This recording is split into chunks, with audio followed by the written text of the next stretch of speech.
Hey, friends, welcome back to another episode of Reading Greek with Dustin and Johnny. I believe this is four. Episode four. And we Yep. started our first episode and we were beginning to read through First John, and we just started off chapter one, verse one. And I think we're all the way down to chapter two, verse nine. I think that's right. Yeah, chapter Nine. two, verse Yep. nine. Yeah. Well, that's what I prepared today. I prepared chapter two, verse nine. Anyway, so I am Dustin Smith, and this is my illustrious, famous co-host, Johnny Barnes. Hello, Johnny. Hey, hey. It's good to see you.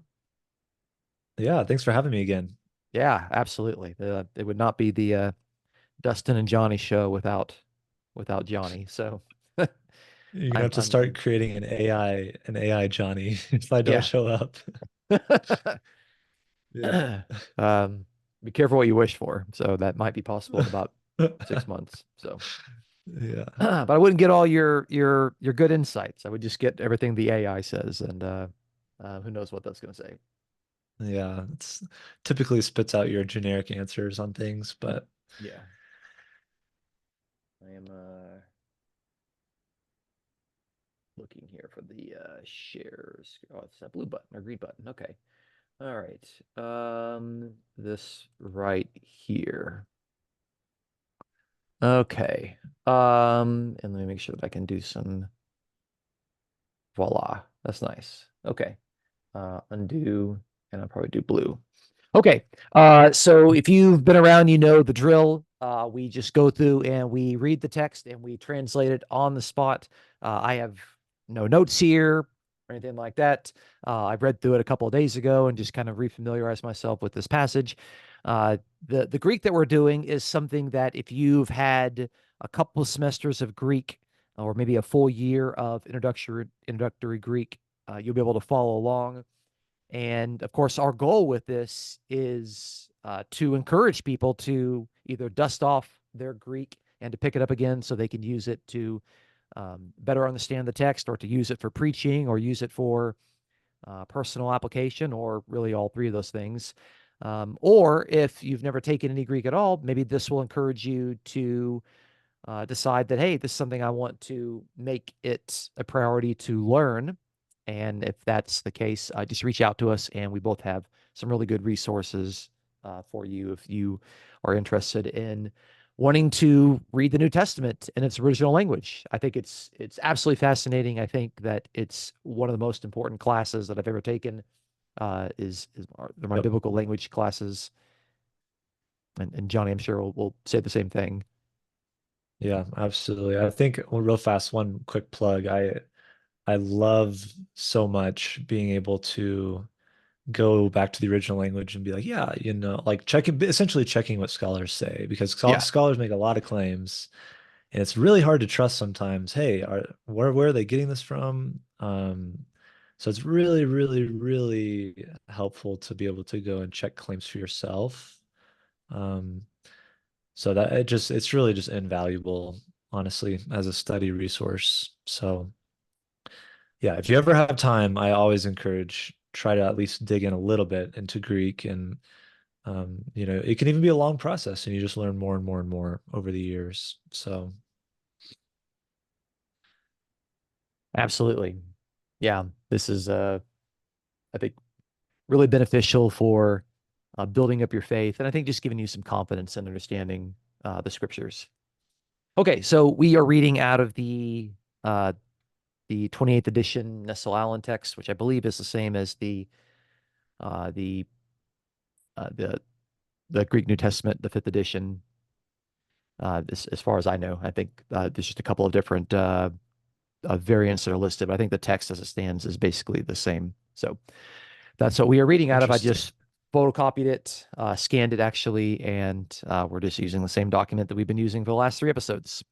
Okay, so again, Yep. I am reading out of a modern Greek pronunciation, and Johnny is reading out of the typical Erasmian pronunciation. So if we pronounce words differently, that doesn't mean that I'm wrong and he's right. It doesn't mean that I'm right and he's wrong. It just means that we have different pronunciations, but it doesn't change the meaning of the text.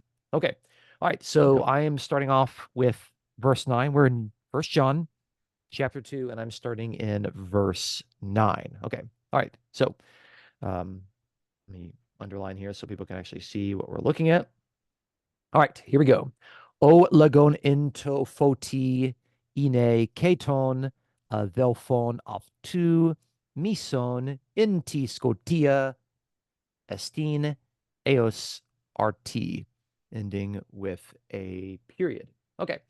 So we have this phrase at the beginning. We have olagon, which is the one saying, like the one person who is saying. And then we have this long phrase before we actually, I guess, get to kind of the main verb. The one saying, in the light, I guess, and then you have the verb to be um, Yeah. in the infinitive. Um, or the one saying, probably like he is in the light, something like that. Um, and K, or though we might change how this word and works. Tone avelphone off to, and the brother of him, or the family member, or the something like that. The brother of him, meson. Think of the word like misogyny. We actually get this is hating. So you got this the guy who says the one claiming, the one saying to be in the light and hating his brother. Whether we say like the word, uh, the conjunction there is an and, or maybe it's kind of a subtle but, that sort of thing. Um, and then the last part, inti scotia estin, he is, third person singular, he is in the darkness until now. So this is really interesting. So you Yep. got someone who is, they're verbally saying that they're in the light. And we talked about this in the past. We talked about this, like God is light, and the people need to walk in light, and they need to act like they're in the light. However, that sort of claim is very clearly negated if you are hating your brother, because if you are actually hating your brother, your claim to be in the light doesn't mean anything, because actually you are in the darkness, and you're in the darkness until now, like up until this particular point. And this, and we I actually talked about this in the last episode, that it's almost as if like the light is kind of like the light of the kingdom that is kind of breaking into the present, and people are claiming some sort of identity in light of that. But the reality is that claim is negated if your behavior does not align itself with that reality. And of course, that reality involves loving your brother. And so I don't think Yep. this is actual hating, like you're deliberately hating. I think it really just means like the lack of love. If you're not showing love, then your claim to be in the light is completely negated, and actually you are in the darkness, and you're still in the darkness even up until this point. Anything you want to add to that, Johnny? Yeah, yeah, that's really good. Yeah, it is interesting that he adds that house RT like until now. It's like his statement really to me would have almost meant the same thing if he didn't even include it. Yeah. So yeah, it's kind of strange a little bit, I would admit, but yeah, maybe he's also holding out hope for the future that this will change in the future. Like, yeah, up until now you're hating your brother, but that doesn't mean you can't change and that Yeah. you can actually turn to God and love your neighbor. So that could be also why he includes it. So Yeah. it's interesting though. Yeah. Well, we do know from chapter 1 that there's provision set out for those that confess their sins, that he's faithful and just to forgive, that sort of stuff. So he's already made that point, and so I think there's an assumption that there is a way to get out of this. But you can't just talk the talk; you got to walk the walk, as they say. So enough on Yep. this. We got a lot of verses we're gonna get to, so I'm gonna pass it over, and Johnny's gonna take the even numbers today. Yep. Sounds good. So verse 10, ha agapon ton adelphon autou So the one that's a substantival participle there. Usually when you have the article in front, so ha in front of agapon, then almost always it's substantival. It doesn't necessarily mean that, but almost always it is. So the one who loves ton adelphon autu, his brother in the light, in to photi, mene, he remains. So he remains in the light. So the one who loves his brother remains in the light. And that's, mene, third person singular. So Mhm. we know that's the subject is the one who loves. And remains, they're a very common word. I mean, John loves this word, remains, remains, remains. He just says it everywhere. So, uh, again, I do think that's, you've done a lot of work on First John lately, but I do think that's the idea of the big schism in the community, and some people fell away. So he really loves to emphasize this idea of remaining in love, remaining in the truth, remaining in God versus falling away. He really loves to emphasize that. Um, so continuing Kai skandalan in auto uk esten. So and skandalan is like the noun like stumbling block essentially. So and Yeah. the stumbling block or there is no article. You could maybe say a stumbling block in him in auto uk not Estin is. So is not. So a stumbling block is not in him, or there is no stumbling block in him. Um, and also scandalon can also mean a cause for falling away. So that could also, be contrasted with the idea of remaining, remaining in the light versus falling away. So scandalon kind of carries a few different meanings, but that's kind of the gist of it. It's just there's no stumbling block. And in your next verse, he's going to kind of like further this metaphor. He keeps talking about, you if you're in the darkness, you stumble and all that stuff. So this is just kind of the beginning of his metaphor about stumbling and being or not being in the light. Yeah. So yeah, that's pretty much verse 10. Yeah, I think that's pretty straightforward. I do want to remind people that the there's a punctuation mark right there at the end. Let me actually highlight it. And if you don't know any better, it's this little dot right there. And you might look at that and you might think, oh, that's just a period. That's kind of like maybe a little bit elevated, but it's not a period. This is actually what we would call a semicolon. And Yep. granted, like all these punctuation marks, there are basically four of them in New Testament Greek. They've all been added by the the creators of the scholarly Greek text there, but you do need to differentiate that. A Greek period functions as an English period, but this little period that's kind of up there in the middle of the line that functions as a semicolon. So when I start verse 11, it's still in the same sentence, but kind of moving on to a new Yep. thought. So um, Yep. John, I already knew that, obviously, but I'm just reminding people because that's probably something that they might have heard in Greek one day and then they've completely forgot about it 10 years ago. Yeah, Okay. that's a great point, though. I mean, it helps also emphasize that he's continuing the thought a little bit. It's not a Yeah. completely disconnected thought. So, All right. Yeah, it's interesting. Where you talk about your the scandalon, the stumbling block. And I think there's gonna be an interesting thing. I did not mean to highlight that. I meant to underline it, but that's okay. It stands out now. Everyone's gonna see it. There's gonna be an interesting part here that involves the stumbling block. And I have a really, really funny story about how I memorized one of these words. Okay. All right. So verse 11. oh no. Okay. Ove misonton adelphon aftu inti scotia estin ke inti scotia peripati keuk even pu ipayi oti scotia et tiflosin tus ophthalmus aftu. Okay. It's really beautiful. This is nice. Okay. All right. So let me actually uh take that away. I'm just going to go back to underline this word they here. That's what we call a it's not underlining. That's all right. Let me go back to highlighting. It's what's called a post-positive word, which means it's not going to appear at the very, very beginning of your phrase or clause, but you have to translate it first. Okay.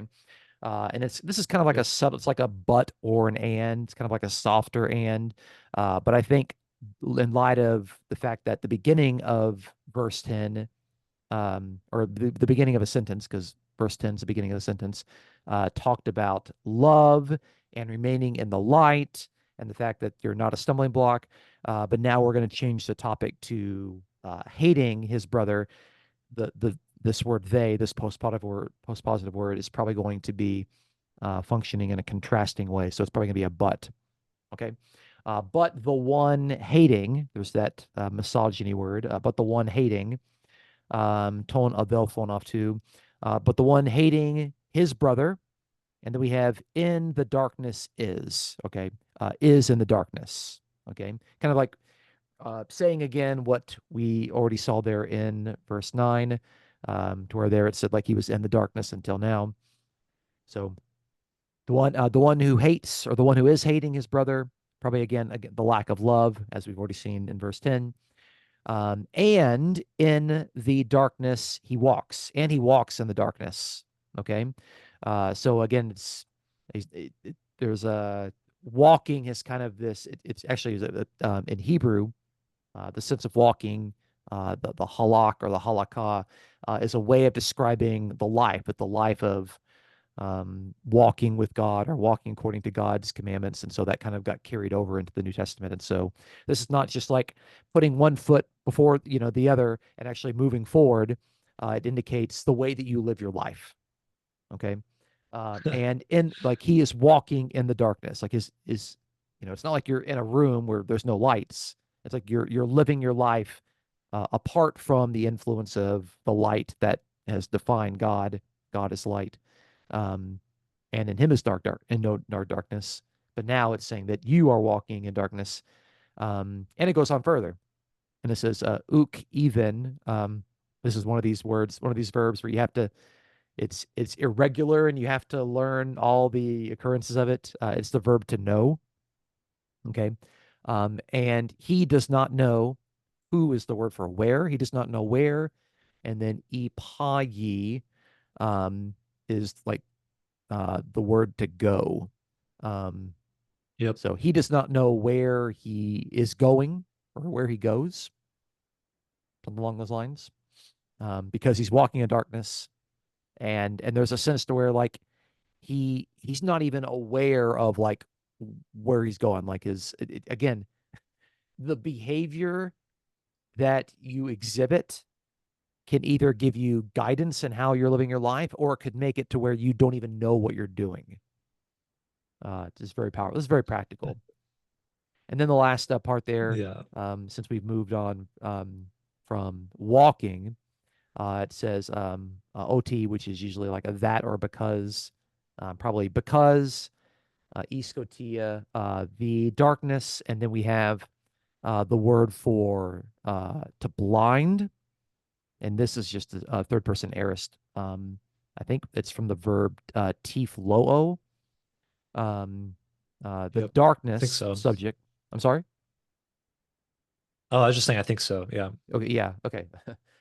um, so the darkness here is the subject. The darkness blinded or has blinded, and then we have the eyes of him. The darkness has blinded his eyes. Okay. My funny joke there is that the word there, which I think you would pronounce it as the noun for a blind guy, you would pronounce it probably as toofloss, but I would pronounce it as T-floss, uh, which is interesting because the way that here's what happens: if a blind guy trips and falls, he's going to have toofloss or T-floss. So that's how I've That's always hilarious. remembered He's that. gonna have to floss. Yeah, no, he's going to have like the loss of tooth. Yeah, that sort of thing. Because he's Oh, because of the oh, stumbling I block. was thinking you meant like to floss. But Yeah, yeah, t yeah, like the like a like tooth T O loss. O Yeah. T H loss, LOS. Yeah. That's how I remember it. So, but it's interesting because the pun works both in Erasmian and modern pronunciation. Because I would say T-floss. Okay. Anyway, if you That's don't funny. understand that, then don't worry about it. But it's actually that's kind of a nerdy joke. Um, I everyone's got really funny stories about how they force themselves to learn certain words and different ways that happens. And but that's my story with that. So, um, yeah. So clear there. Um, you could be walking in darkness and your eyes could be blinded. And in fact, it's actually the darkness blinds your eyes. It blinds your eyes and it affects your cognitive ability. You don't know where you're going. So this is a big deal. Yep. Behavior is extremely important in the Christian life, according to the writer of First John. So anything you want to add to our point here? Yeah, it's great stuff. Yeah, I mean, yeah, we've all experienced this. People who hate, if you see someone who has strong hate in their heart, it really does blind their reasoning. It blinds their ability to see their own wrong. There's just a lot of things that it blinds. And so, yeah, it's just a really cool metaphor John's doing here with, if you're in the light, there's no stumbling block. If you're in the darkness and you hate your brother, um, then you're basically blind and you don't know where you're going. It's just a really cool metaphor. And again, this is all spiritual. This is not, literal walking through a room with a literal stumbling block, which I think most English readers pick up on pretty easily. But Yeah. yeah, good stuff. Okay. All right, verse Pass on 12. to yeah. Um, Grapho, who mean technia. So I am writing present tense there. I write or I am writing to you, who mean technia. So children or little children. I think this one typically means more little children. I always get these confused, technia and paideia, but I think technia typically more so means little children. Um, very similar words though. So I'm writing to you, little children or children, hati, because afe ontai. So um, it's a perfect tense. So it's something happens in the past, as Dustin explains pretty much every episode. But it's good to reiterate uh, something that either happens in the past or has some sort of past essence, but also carries on into the present tense. So because forgiven you, so he has forgiven you, um, who mean there. So that is in the dative.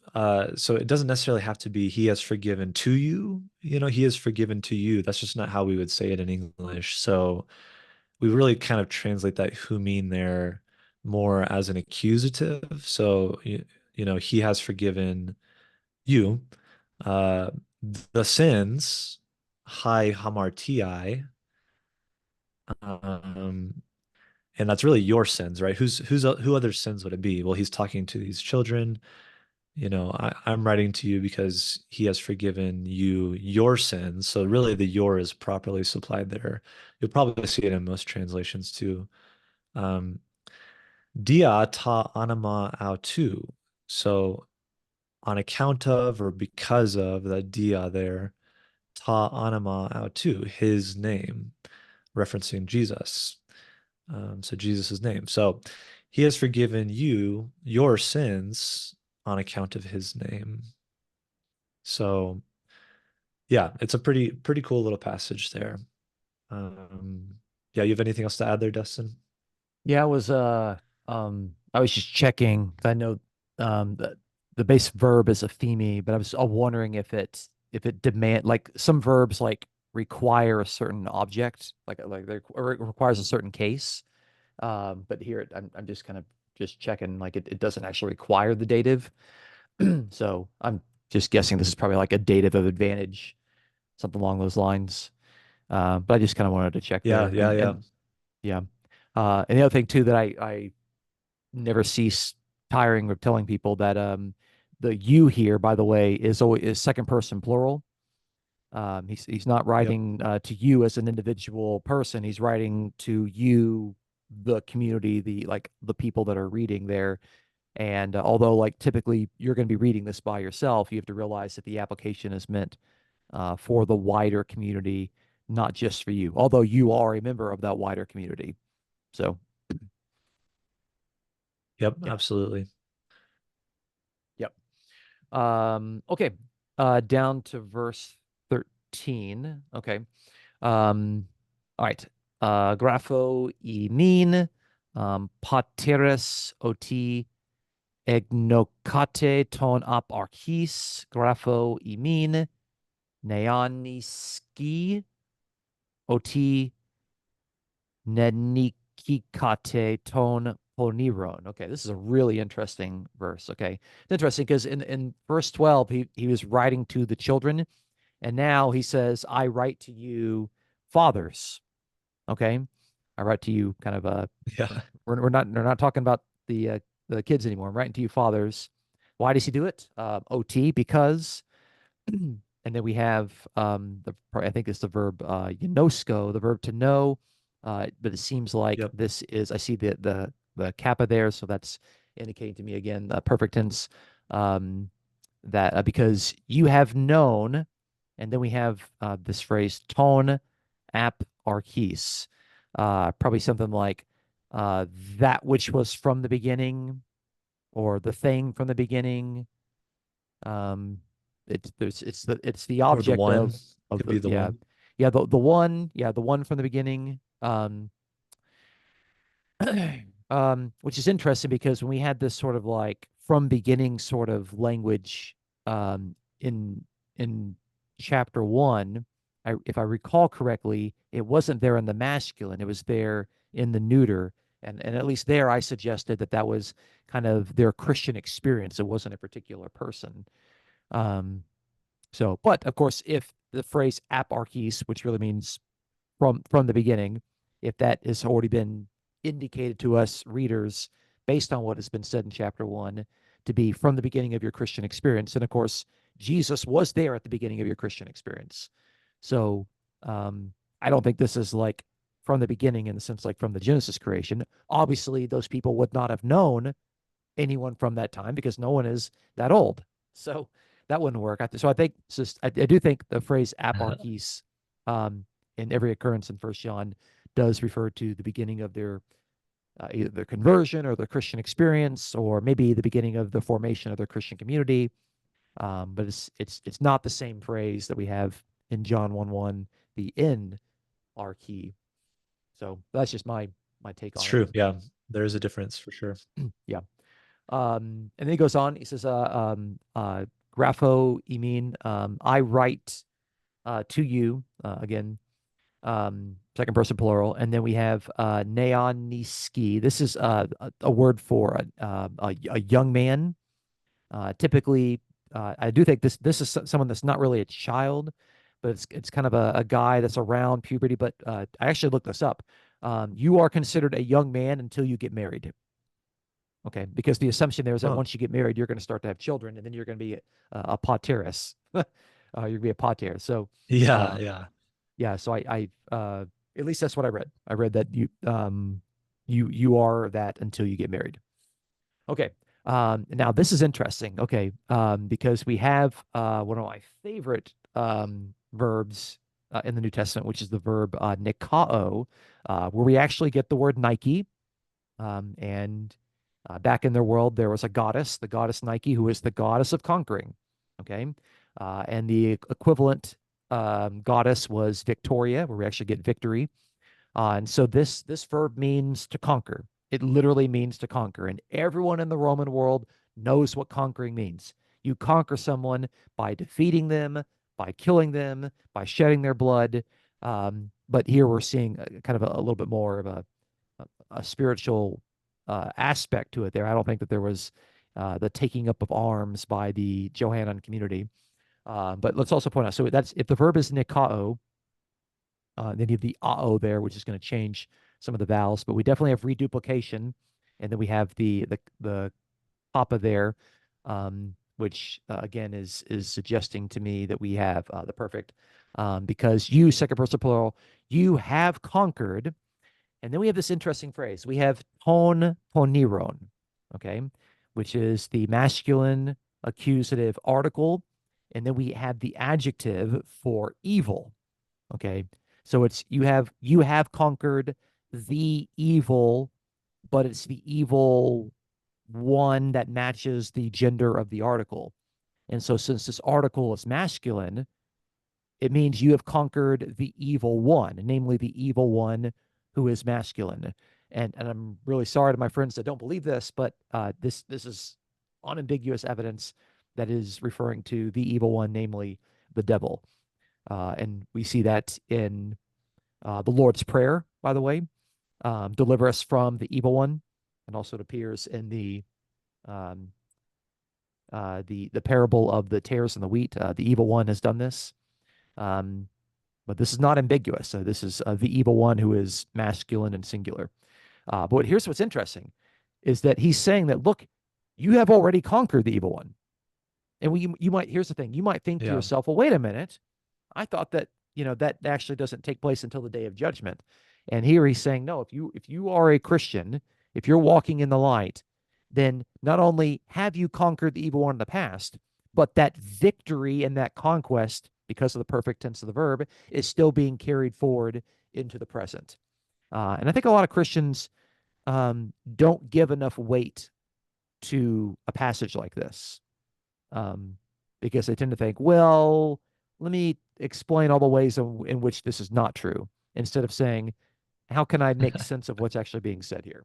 So, um, anyway, that's Yeah. my All good take on it. stuff. Yeah, I totally agree. I mean, the evil, yeah, I mean, technically you could translate it, you have conquered evil. You don't have to translate the article, but just with the way he's going with the same syntax, and we'll see it in the next verse too, it likely to me is a person. So, because the next verse he does the exact same thing with ton patera.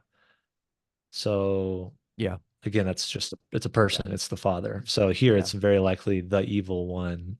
yeah. Um, I will so say this here too. There are some people that think that the evil one is a personification of sin. And I understand that particular perspective. I was actually reading Genesis 4 today, to where sin is crouching, and you have to master it. It's ready to get you, Cain. And of course, yep. Cain did not conquer it very well. But sin in Greek um, is actually grammatically feminine. So this could not refer to sin, because this is very clearly grammatically masculine. So it's not an evil thing. It's an evil person that's masculine, and it doesn't refer to sin. So take that for whatever it works for you. I need to scroll over because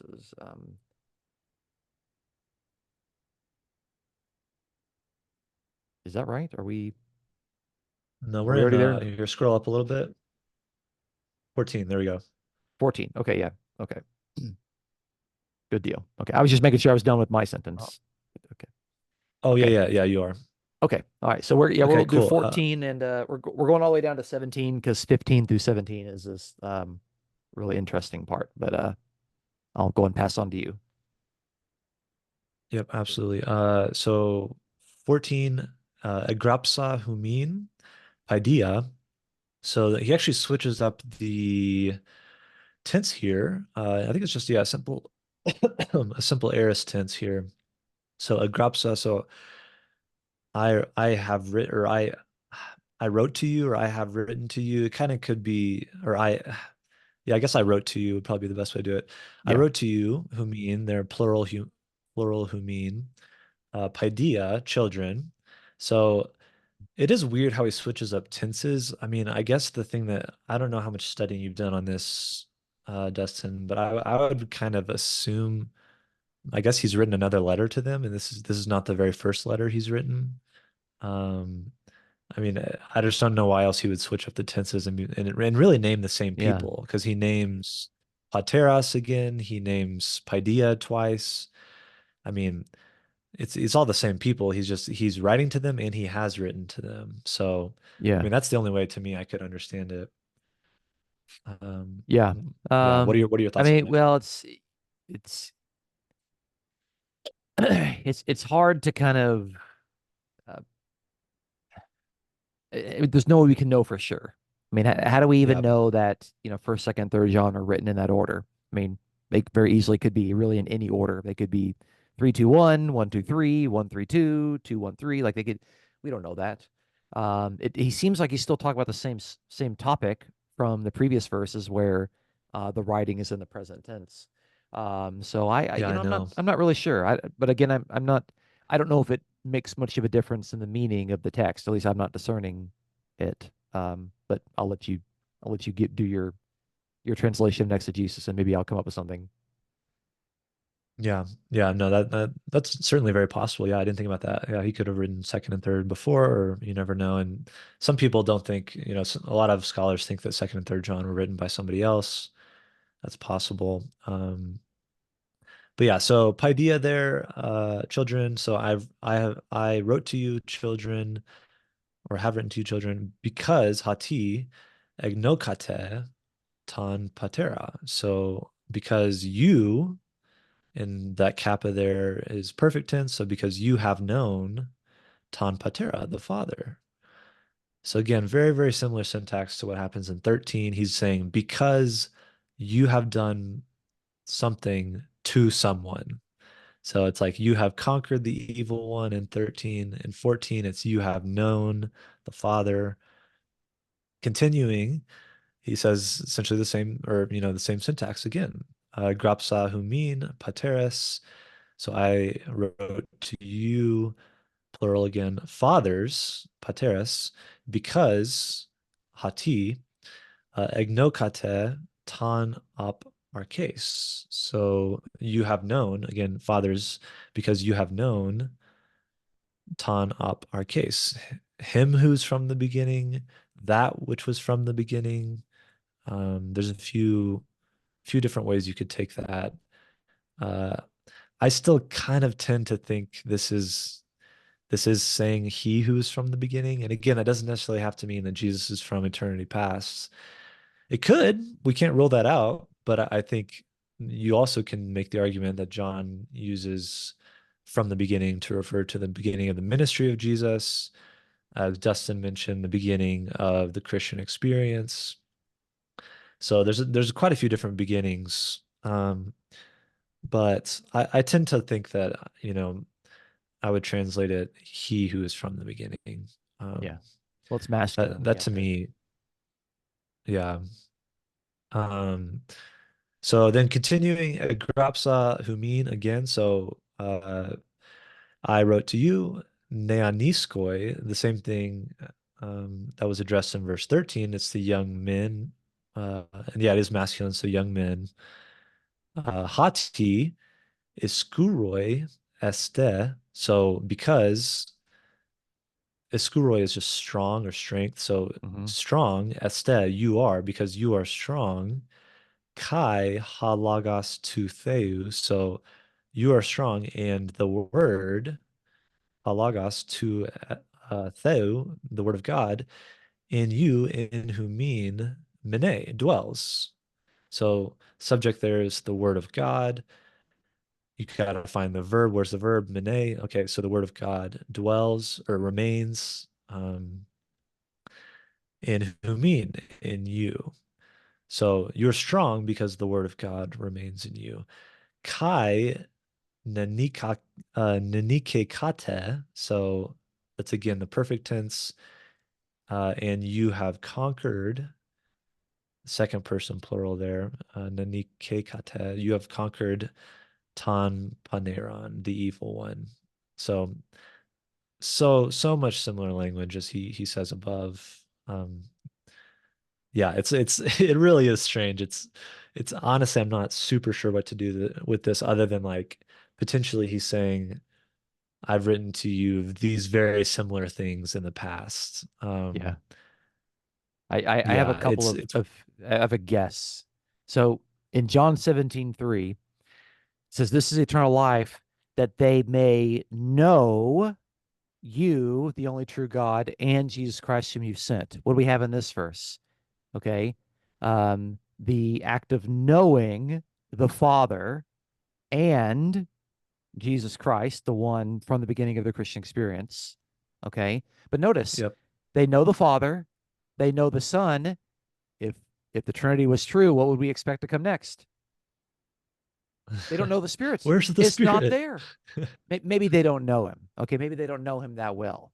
Maybe it's, but no, notice obviously it's not there. And the thing is, if the Trinity was true, we would expect that. It's not there. Okay. Um, Yep. and that's just, so I wonder if again it's just drawing on the sense of um knowing God and knowing the one whom God has sent from John 17:3.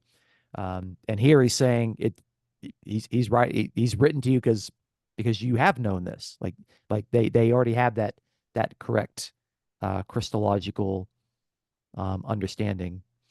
So Yep. um Yep. and Yeah, that's a great point.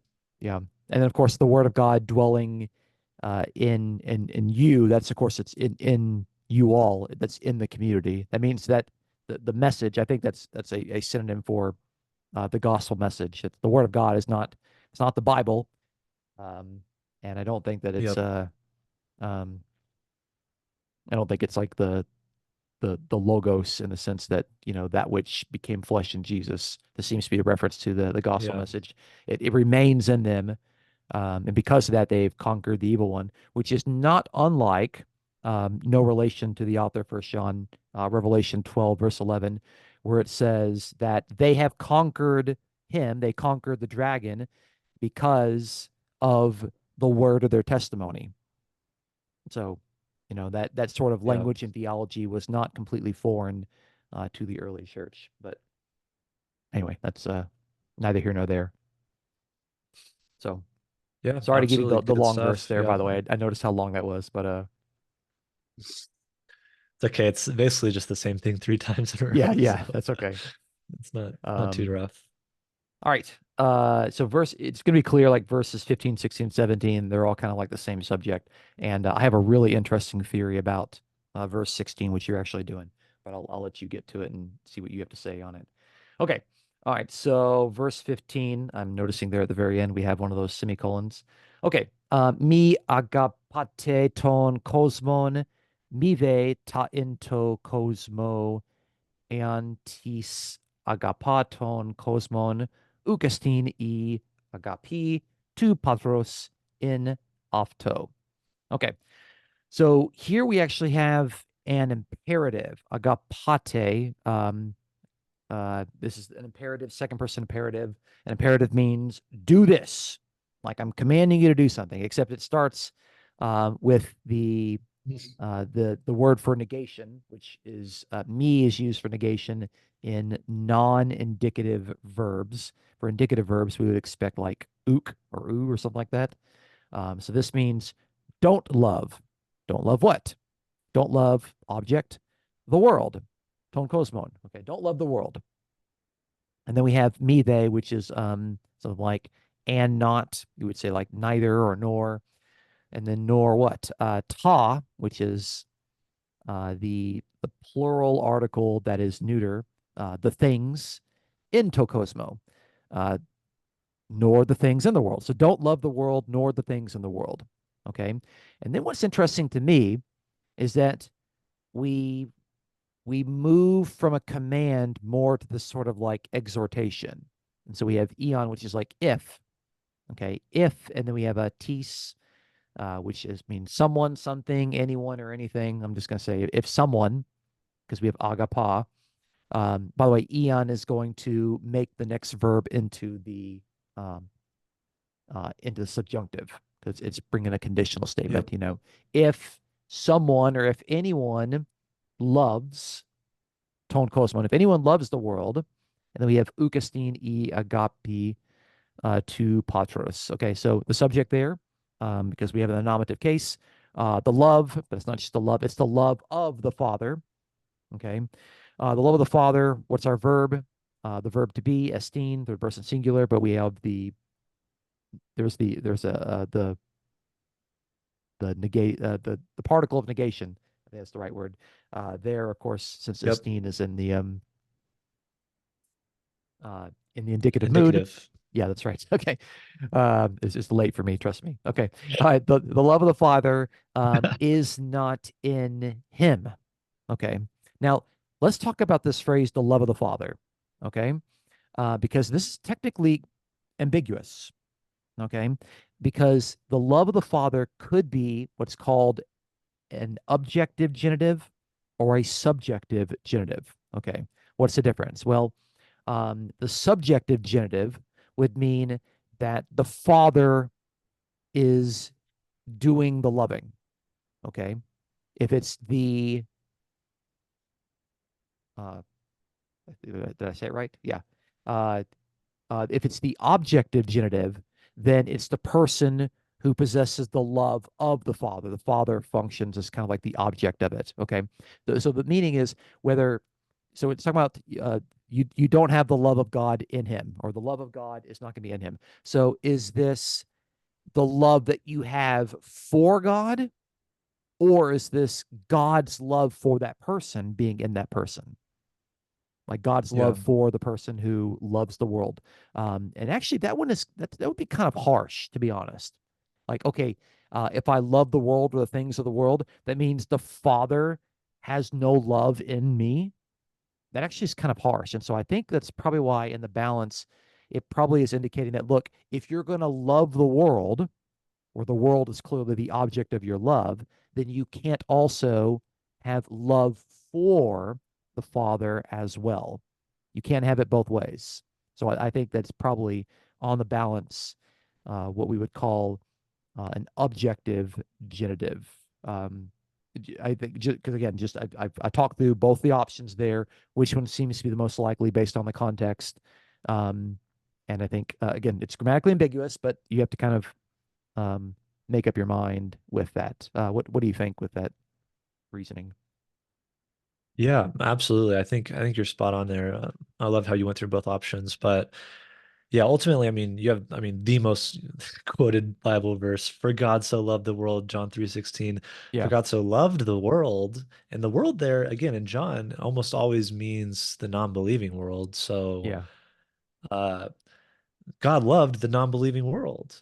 Now, it doesn't mean he loves them the exact same way he loves his children, but that still means he has some sort of love for the non-believing world. So to understand verse 15 here as saying, there's literally no love of God, like the Father has no love for you, essentially. It's like I think that's a little harsh, and not really exactly what he's saying. But I think exactly what you said, it's that you don't have the love it's God's kind of love. You don't have the Father's kind of love in you. yeah. Um, and it's also what he goes on to say in chapter 4 about the REV translates it, the love, like love has been what is it? Love has reached its goal. That's what we say. I really like that translation. Love has Okay, reached its goal. And it's that teleon word.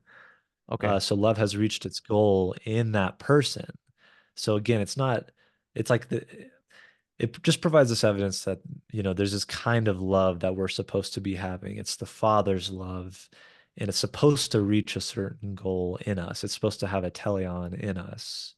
Um, so he does that like 3 times, I think, in chapter 4. But yeah, I think you're spot on there. So yeah. good stuff. Well, and since the verse ends with a semicolon, um, they'll, you know, he'll go on and he'll tell us a little bit more about what this is. I think my feeling here that this is an objective genitive is going to be confirmed when we read verse 16, but that's up to you, I guess. So, Yep, absolutely. Yeah, I think it will as well. So because hati, so the love of God is not in you, because pan ta into cosmo, so because all, and then we have this article again. When you have like kind of a dangling article and there's no noun after it, this ta with no noun after it, that's pretty typically, it's not always, but it's pretty typically, like the things. So, yeah, so here it's just a substantival article essentially.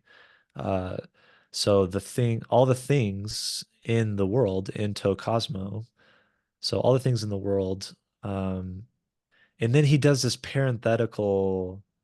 So like this next phrase is all parenthetical. Yeah. So if you notice, he just kind of cuts it off there. There's no verb at the beginning of verse 16. It's just all the things in the world, and then he just stops. Um, so that's your clue that he's starting like kind of a parenthetical statement. Um, so a epithumia te sarkos. So the desires of the flesh, and kai, hey epithumia ton ophthalmon. So and the desires of the eyes, plural. But I Hmm. mean, it's really just like it really means the same thing. It's just the desire of your eye, you could say. Yeah. Um, and kai hey alazanea to biu. Um, and the like boastfulness or boasting in, or the pride, you could also say the Yeah. pride of, and then you have this interesting word here, biu. It's not zoe, it's not like the typical word for life. This is like biu. This is more, and it's where you get the word, I assume you, uh, I think you would agree with this. I'm not 100% sure, but I assume it's where we get the word bios from, like biology, that kind of thing. Yeah. It's like Um, like biography.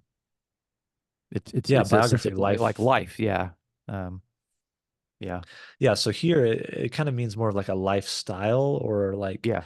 I think also BDAG, I think also glosses that as like material possessions. So the pride of one's lifestyle. Now, this is where you can't be a beginner Greek here. You have to kind of step out of your shoes a little bit and figure out, okay, what kind of genitive is this? Because it's not the pride of a lifestyle. A lifestyle doesn't have pride, but Hmm. so you have to figure out, okay, how do these two nouns relate? Well, I think it's more so a pride in one's lifestyle. That's kind of a worldly thing to do, is to have pride in how one lives, my how rich I am, how look at all my possessions. That's what it means um, to have pride in one's lifestyle. So I think that's how the genitive is functioning here. So again, the genitive just really generically means these two words relate to each other. You Hmm. have to figure out how. So it just takes only a lot of times, it can just be translated of, but this is one of those cases where of just doesn't work. So all that is in the world, the desires of one's flesh, the desires of the eye, and the pride in one's lifestyle, or yeah, pride in one's lifestyle, I guess. Um, uk estin, so there's that, negative particle again, is not, ek to patras, is not from the father. So, um, all these things, all that is in the world, are not from the father. Allah, or all, ek to cosmu estin, but is, you have to look for the verb there, but Hmm. is ek to cosmu, from the world. So all these things are not from the Father, but they're from the world. Um, so yeah, there's a lot more we could probably talk about in that. But did you have something you specifically wanted to talk about, Dustin? Yeah. Well, this one's more of a suggestion, and the other one is kind of just a speculative point. So like for me, when I learned the pos ponta pon sort of thing, I remembered that it's if it is dealing with something that's singular, then you say each or every. But if it's referring to something that's plural, then you say all. And so since the next thing is singular, it would be like um, everything that is in the world, as opposed to all things. So that, for whatever reason, like that was like hammered into me. Um, so if it's like a Yeah, singular, it's each and every, and if it's plural, it's all. That's just a minor point or whatever. But the three things here, I don't think that this is a haphazard list, by the way. Um, and so this was actually pointed out to me a long time ago, and I actually think it makes sense. So I'm gonna read to you um, the temptation in Genesis 3 verse 6, where it says, "The woman saw that the tree was good for food; it was a delight to the eyes, and desirable to make one wise. Look at the three things here. So we have it was it was the desire of the flesh. Okay, so it was good. It was good for your flesh. So here it was the tree was good for food. The second one here, it was a Yeah. delight for the eyes. Here we could see the eyes are actually mentioned there in the plural, which again, not insignificant. And then we have the desirable to make one wise. And of course, the ability to make one wise could be this sort of boastful pride of life sort of thing. And again, I wonder here if this is trying to intentionally call back to that original temptation there in Genesis chapter 3 and verse 6. It's not a direct quote of the Septuagint or anything, but I think that it to me it's too close and it's in the same order for it to be coincidental and an accident. I can't prove that, but Yeah. anyway, it's just when I preached on this once and I made that point there, and people seem to think that okay, yeah, that works well with me, but that's just me speculating because I can't prove it. Yeah, yeah, I think yeah, it's tough that we can't prove that for sure. If you had quoted it, that would be really nice, but Yeah. we can just hope maybe it's an illusion. But yeah, it's Yep. really interesting. Okay. And I think as you pointed out earlier that obviously the word for world is clearly not a neutral word here because either things are of the Father or they're of the world, which means like either something is positive or it's negative. I do think it's interesting there that it's not just saying it's of God or of the world, it's saying it's of the Father as opposed to of the world because again, they're presupposing obviously that God is just the Father alone. It's just there. Yep, that's Um, yeah. yeah, Again, that's one of my big things. Real fast, I'll just mention, one of the big things that got me away from being a Trinitarian was realizing the assumptions and trying to think what assumptions did the biblical authors have when they're writing the text. And this is just a clear assumption. It's just yeah, think like so two things you mentioned. One, they just mentioned the Father here, and they just assume that it's God. It's either from God or from the world, and they just mention the Father here. yeah, But also what you mentioned earlier about them leaving out the Spirit, it's that they have known the Father and they have known the Son. Well, where's the Spirit? Like he's an yeah. equal member of the Trinity. So how do we just forget about him? And there's that funny title, the Forgotten Trinity, or is it the Forgotten Trinity or the Yeah. Forgotten Member? I Yeah. forget what he titles it. Yeah. It is the Forgotten Trinity. The Forgotten Trinity. Yeah. Of course you Um, forgot it. The yeah. title told me to do it. But yeah, it's just things like that are just very clear to me. Like these are the assumptions that the authors seem to be working from. Yeah. So Well, look here in verse 17 how he further clarifies what he means, and I highlighted it for the audience to see. So I'll quickly do 17. So we got Keo Cosmos, para yente, or sorry, para yete, ke epithemia, of two o they ion to thelema to theu mini easton aeona. Okay, so here, and the world is passing away. The world is passing away. And then we have another subject, by the way, and the lust. And then we have a pronoun there, and it's a masculine pronoun. It's not his lust. It's matching cosmos, which is grammatically masculine. So you would say the world is passing away, and its lust, or and its yep, desire, something like that. You could probably put it together and say the world and its desire is passing away. Um, okay, and then we have the contrast there. Notice again that the word they. Let me get back to underlining here a little bit. Um, which of course has its post positive, so you translate first, but, and then we have to pion, the one doing, what is that person doing? The one doing to thelema to theu, the one doing the will of God, more specifically, the one who's doing the will of the God. What's going to happen? Third person singular, he remains east toneona, literally into the age, but it gets translated as forever. But really, it's into the age because it's the age to come. Okay. So a couple of things. In verse 16, the contrast was between the Father and the world. In verse 17, the contrast is between the God and the world. So what do we make of that? Yep. The God clearly just is the Father. Okay. Clearly he's a unitary monotheist. That but it just the fact that he can just casually jump between the Father and God, God and the Father means that those two basically mean one and the same for him. So that's one thing. The other thing that I would say here is that um, while we have the promise of remaining into the age, notice that the world is currently in this process of passing away. And again, this is this understanding of the early church, of the overlap of the ages, of the age to come that's breaking in the present. And so while believers can experience the benefits of the reign of God in the present, or the light that's actually being mentioned in our context, um, the world, because the judgment, and of course that is all already kind of broken in the present too, the world is, it's already in the process of passing away. That world is already um on its way out, I guess you could say.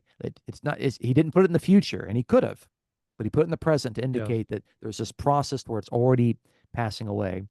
um However, the believers have a responsibility, okay, which is probably not any different from walking in the light. But here it's the one who is doing the will of the God, the one who is doing the will of God, okay?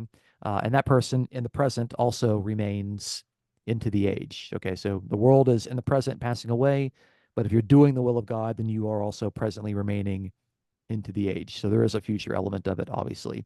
And I can't help but recall the Lord's Prayer, where again, you pray for the kingdom come and you pray for God's will to be done on earth as it is in heaven. But if you're praying for God's will to be done, you're not just saying, well, I hope that God does it and I'm just going to sit back and do nothing. According to this passage, you have to be someone who's actually doing and participating and bringing about the will of God. Okay. And again, remember the Lord's Yep. Prayer, you're praying to the Father. Here it's God. So so if doing the will of God is participating in the reign of God coming about on earth as it is in heaven, then this, of course, is how the reign of God is coming to be expressed in the present. Obviously, there's a future final consummation. That's, of course, the into the age part of it. But while that's happening, notice the world is on its way out, but the reign of God is currently being exercised by the obedient person that is doing the will of God, walking in the light, loving his brother. Again, it's as specific as it can get. So this is a very, I mean, people say this is like black and white, but man, it is deep. It is way deep. Every time I read this, I feel like there's so much, there's a lot of maturity and there's this richness of the content. So, and I'm sure I'm missing something out, and I'll read this again in 6 months and be like, oh, I missed this and I forgot about this, and I'm sure maybe you have something. No, yeah, that's great. Yeah, I mean, yeah, essentially, I love the Parageta, like it's passing away now. Well, how is that happening? Well, it's because Christians, are having faith, they're trusting God, they're receiving the Spirit. So this new eternal life is breaking through into the present. So, yeah, the old world is passing away, the sinful world is passing away, and this perfect world is coming, and it's already starting to break through. So yeah, I think that's a really cool way to say that. Yeah, and of course we can't forget the fact that we've already mentioned. Um, remember the act of conquering. It's not letting me highlight Yep. again. Oh, there it is. Yeah, we Um, have conquered, yeah, notice or the you have conquering of conquered. the evil one is not something that happens strictly in the future. It's something that he's actually mentioned twice here, and of course, John the Revelator also mentions it.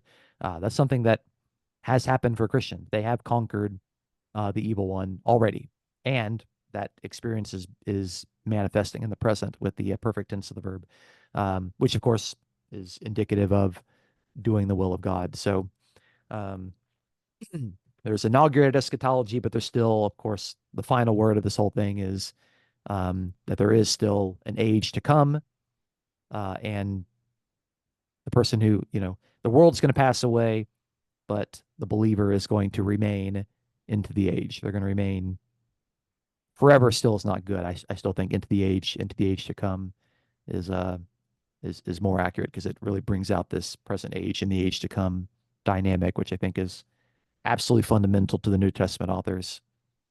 So Yeah. Yep. cool Absolutely. deal. All right, I'm gonna stop sharing my screen there. I think normally what we do at this point is we go through and we talk about application, but I feel like we've done that all along. I feel like I've got our 47-point sermon. We've already given it to everybody. I don't know how in the world you walk away from this and you don't feel like there's practical application to it. There's practical application on like every single verse, and there's like good, rich theology. It defines God. It defines Jesus. It proves that they don't believe in the Trinity. Um, yeah, it's there's something at the table for everyone. Everyone gets something here. So, any final words or any final thoughts for our loyal viewers? Yeah, one last thing I wanted to mention was, yeah, I think it's really cool. John's been emphasizing, don't just talk the talk, but actually walk the walk. But then he also says here, in verse 15 about not loving the world. So it's not only about what you do that shows who you are and shows if you're actually a believer or not, but it's also about your desires. So like, you know, uh Luther, and I mean there's some other reformers that really, really hammer home the affections and the desires of a Christian. That's what makes you a Christian in a Mhm. big way. And your desires will influence your actions, obviously. But yeah, it's a huge thing here. I mean, it's not just about what you do, it's about also how you do it. And do you love doing it? Do you love God? That's actually a really huge sign of, if you're actually a part of the true community. So Yeah, yeah. yeah, and of course that community aspect absolutely requires the loving of your brother alongside loving God. So you can't, yeah. So you got to be part of community, which is why there's that someone who will remain nameless made a post recently about moving to another community to find believers or a church that you agree with. So um, yeah, so Yeah, we've been yeah. going for. Oh, yeah, No, for no, those go that don't ahead. Yeah, know, go ahead. You're fine. Johnny made that post, yeah, and it got a lot of good feedback there. So we've been going a long time. I'm gonna go ahead and cut it right here. For those that are watching, hope you benefited from this. If you are interested in learning Greek and you want to get some resources, some ideas of some books or grammars that you should look into, you could reach out to both of us. You could leave a comment, or you could get us on Twitter, or you can email us, or you can just, knock on the front door if you know where we live. Um, preferably just reach out to us through electronic means, and we will do everything we can to help you to get you on the right path, so that you can also benefit from reading the text of the New Testament in the original language. So as you can see, there's a lot of depth to it. So I'm signing off for the night. Thank you so much for watching. We'll see you next time, and we'll pick up, I think, in some of the juicier parts of First John chapter 2. So have a good evening, take care, and we'll see you next time.